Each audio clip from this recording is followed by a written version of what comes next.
So, if we don't change the system of... Kaya nga sinasabi ko, itong bansa natin, with due respect, kailangan na talaga ng cleansing. Lahat ng division, lahat ng nook and corner ng ating bansa, whatever agency, corruption is prevalent. So, saan ba pupunta ang mga investor? Dadaan din dyan, dadaan din dito. Sino bang magpapaniwala sa ating kakayahan?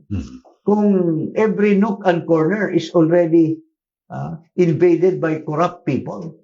Kaya, there must be a real cleansing process. Wala na eh. Halos lahat ng mga agency may resident ombudsman pero wala nangyayari. Bukod sana, may COA pa. May COA pa. President.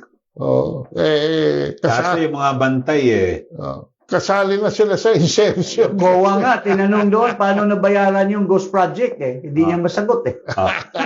Bakit yan? Clear, di ba?